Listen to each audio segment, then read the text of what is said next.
Баршаңызға сәлем достар, сіздермен бірге мен Ера FIFA. Бүгінгі видеода мен сіздерге FIFA Mobile 23 қашан шығатынын қысқаша айта кетейін. Кейбір көптеген игроктар FIFA Mobile 23-ті асыға күтуде. Мен осы барлық информацияны алдым. FIFA Mobile 23 примерно осы 2023 жылдың 24 ақпанында шығады. Бұны көптеген танымал ютуберлер сөйтіп айтып жатыр. Және де мысалға қазір мен бүйтіп алайын. Сіздің аккаунтыңыз Google-ға да Facebook-ға да тіркелмеген. Сіз алдыңызда FIFA Mobile-ды обновить еттіңіз. Потом қайтадан сол FIFA-ны обновить болған соң FIFA-ға ойнауға кірсеңіз, потом сіздің аккаунтыңыз жоғалып кетеді.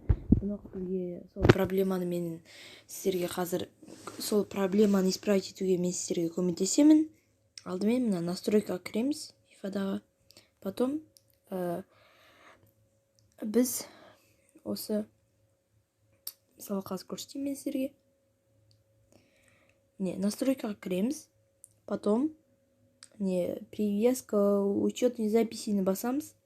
Потом өзіміз білеміз жерде Google-ға немесе Facebook-қа тіркейміз аккаунтымызды. Мен Google-ға тіркеймін. Өте жақсы.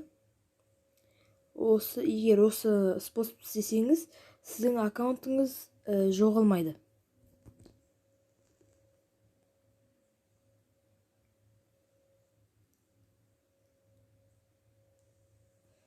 Мен сіздерге көрсете кетейін.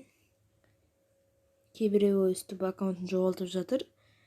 Міне мен сіздерге осы көмектестім. Менде сіздердің аккаунттарыңыз ешқашан жоғалмайтын болады.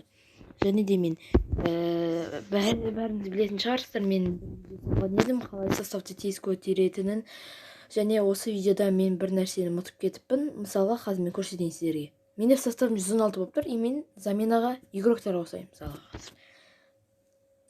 Міне осыларды қосайын. Менің составым қазір, наоборот, мықты игроктарды қойсаңыздар да составтарыңыз түседі.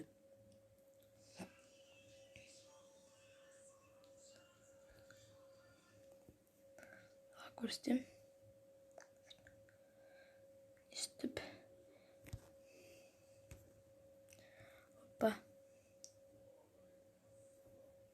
Мен сіздерге совет берем, ешқашан заменаға игроктарды қоймаңыздар.